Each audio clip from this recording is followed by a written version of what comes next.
Hello मित्रांनो, तर हे दिसत जे आहे तुम्हाला ते सावजी चिकन आहे. बट हा जो कोंबडा आहे पॅरेट नावाचा कोंबडा असते, खूप मोठा असते. जवळपास 7-8 किलो तर असते प्रत्येक कोंबडा. त्याच्यावरती असते, त्याच्या खाली नसते. आणि खूप मोठे मोठे पीसेस असतात आणि बकऱ्याच्या मटणासारखं वाटते याचं चिकन. तर चला आपण रेसिपीला लगेचच सुरुवात करूया. तर इथे मी घेतलेला आहे 4 ते 5 मीडियम साईजचे कांदे. तर आपल्याला इथे फ्राय करून घ्यायचं आहे. तर इथे मी खडा मसाला सुद्धा वापरणार आहे. हे सगळे आपले जे खडा मसाला असते ते सगळं आपल्याला इथे तेलात वगैरे फ्राय करायचं आहे मस्तपैकी सुगंध येतपर्यंत. तर मी ते सगळ्या प्रकारचे खडा मसाला घेता इथे तुम्ही बघू शकताय. जे आपले मिऱ्या, लवंग, दालचिनी आहे, ते मोठी इलायची, लहान इलायची, सगळ्या प्रकारचे जे खडा मसाला आपण वापरतो ते. तर इथे मी सर्वात आधी कांदा सोडत आहे फ्राय व्हायला. तर मस्तपैकी आपण कांदा फ्राय करून घेऊया आणि लालसर होतपर्यंत आपल्याला असं फ्राय करून घ्यायचं आहे. नेहमीचीच प्रोसेस तुम्हाला माहिती असणार सावजी चिकनची. तर सावजी चिकन मी इथे खूप मस्त बनते पॅरेट कोंबड्याचं. तर एवढं मस्त वाटते चिकन. नक्की तुम्ही पण ट्राय करून बघा, ह्याच प्रकारे करून बघा.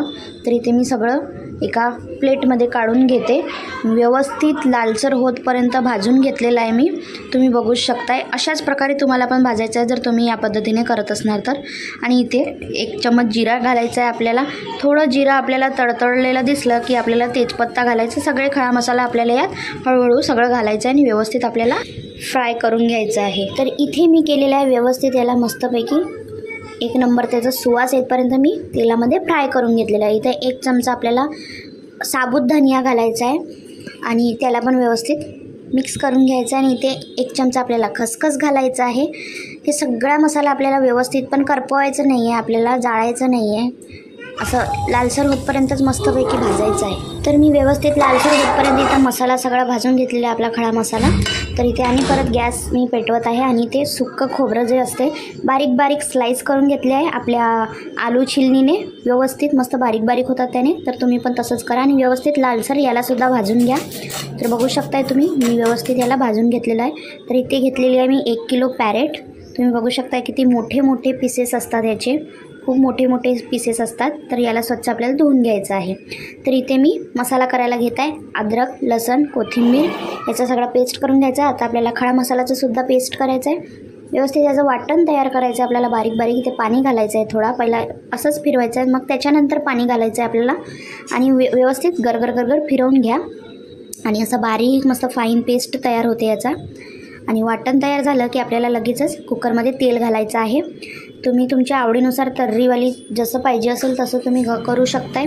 तर इथे मी जास्ती तेलाचं प्रमाण वाढवत नाही आहे, आपला आहे तो प्रमाण 2 ते 3 चमचे. आणि आपल्याला मसाला व्यवस्थित सगळं घालून घ्यायचं आहे, आलं लसूण कोथिंबीरचं, आणि व्यवस्थित मिक्स करून घ्यायचं आहे. आपण आधीच सगळं जिरा वगैरे टाकलेलं आहे, त्याच्यामुळे मी जिऱ्याची काही फोडणी दिली नाही आहे, तुम्ही बघू शकताय. आणि ते व्यवस्थित आपल्याला मसाला सगळा भाजून घ्यायचा आहे. एक 2 ते 3 मिनटं आपण भाजून झाल्यावर आपल्याला जो कांद्याचं वगैरे आपण वाटण केलेलं आहे तो सगळं घालून घ्यायचं आहे आपल्याला इथे. ते सुद्धा आपल्याला व्यवस्थित मिक्स करून घ्यायचं आहे इथे. तुम्ही बघू शकताय टेक्स्चर खूप सुंदर येते आणि सुगंध खूप सुंदर येते. इथे मी 1 चमचा हळद, 2 ते 3 चमचे आपल्याला जेवढं तिखट वाटते आपल्याला खाऊ तेवढं तुम्ही यात तिखट ॲड करा. सावजी मसाला ॲड केलेला आहे 1 चमचा. आणि व्यवस्थित मिक्स करून घ्या मसाल्यांना. आणि खूप सुंदर असा टेस्ट येण्यासाठी मीठसुद्धा घाला टेस्टनुसार तुमच्या. तर इथे बघू शकताय सुवास तर खूप सुंदर येत आहे. तर तो आपल्या मिक्सरच्या पॉटमध्ये आपण थोडा पाणी घालून धुवून घेतलेला आहे स्वच्छ आणि यात घातलेलं आहे पाणी. तर आता थोडा मसाला आपल्याला 2 मिनटं आपल्याला झाकून ठेवायचा आहे. तर इथे बघू शकताय तुम्ही मस्तपैकी आता मसाल्याला तेल सुटलेलं आहे, तरी सुटलेली आहे. तर आपल्याला इथे चिकन स्वच्छ धुवून घेतलेलं आहे. लेग पीसचा पीस बघा मस्तपैकी कट करून आणलेला आहे, खूप मोठे मोठे पीसेस असतात. तर व्यवस्थित धुवून घ्यायची चिकन आणि मग त्यात ॲड करायचे मसाले. तर तुम्ही डायरेक्ट कुकरमध्ये न करता तुम्ही आधी हळद आणि मीठ घालून शिजवून घेऊ शकता कुकरमध्ये, मग त्याच्यानंतर तुम्ही करू शकताय. तर मी डायरेक्ट करते असं, ते आधी शिजवून घ्यायचं मग करायचं. त्याच्यापेक्षा असं केलेलं टेस्ट तुम्ही एकदा करून बघा, खूप भारी टेस्ट येते डायरेक्ट केलेलं.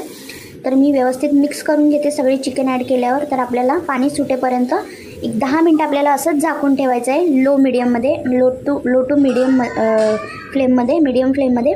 तर इथे बघा 10 ते 15 मिनटातच पाणी सुटलेलं आहे मस्त चिकनला. तर इथे तुम्ही बघू शकताय या स्टेजला मी आता उकळता पाणी घालणार आहे. यात थंड पाणी अजिबात घालायचं नाही आहे. मी साईडला एका पातेल्यात पाणी गरम करायला ठेवलं होतं. तर आपल्याला जेवढा रस्सा पाहिजे आपण यात तेवढं पाणी ॲड करायचं आहे आणि व्यवस्थित मिक्स करून आपल्याला कुकरचं झाकण लावून आपल्याला शिट्ट्या द्यायच्या आहेत. तर इथे 6 ते 7 शिट्ट्यामध्ये चिकन नॉर्मली शिजून जातो. पण तुम्ही जर चेक करा, जर नाही शिजलं तर आणि 1-2 शिट्ट्या देऊन बघा. तर इथे माझं चिकन 6 ते 7 शिट्ट्यांमध्ये शिजून तयार आहे चिकन. तर सावजी पॅरेट चिकन खूप भन्नाट वास सुटलेला आहे सगळीकडे आणि खूप मस्त असा मसाल्यांचा खूप सुंदर असा सुवास सुटलेला आहे. तुम्ही बघू शकता पीसेस मस्त चिकन पीसेस खूप सुंदर असे शिजून आलेले आहेत आणि खूप सुंदर अशी टेम्पटिंग माउथ मेल्टिंग अशी चिकन करी तयार झालेली आहे आणि तरीसुद्धा मस्त आली आहे. कमी तेलामध्ये खूप सुंदर अशी चिकन तयार झालेली आहे आपली. पीसेस खूप भन्नाट लागतात त्याचे, मटणाच्या पीसासारखे खूप सुंदर असे चव येते ह्या चिकनची. तर पॅरेट चिकन जर तुम्ही कधी खाल्ले नसणार तर नक्की ट्राय करून बघा एकदा. आणि नागपूरचा फेमस आहे parrot chicken, parrot Saoji chicken. नक्की ट्राय करून बघा तुम्ही. तर कसा दिसत आहे झणझणीत चिकन रस्सा, सावजी चिकन रस्सा नक्की सांगा. तर इथे आमची मंडळी बसलेली आहे, बघू शकताय. सगळ्यांना खूप आवडलेलं आहे, मस्तपैकी एन्जॉय करत आहेत. रेसिपी जर आवडली असेल तर लाईक, सबस्क्राईब आणि शेअरसुद्धा करा आणि आवडली असेल तर कमेंटसुद्धा करा, जेणेकरून मी असेच नवनवीन तुमच्यासाठी रेसिपी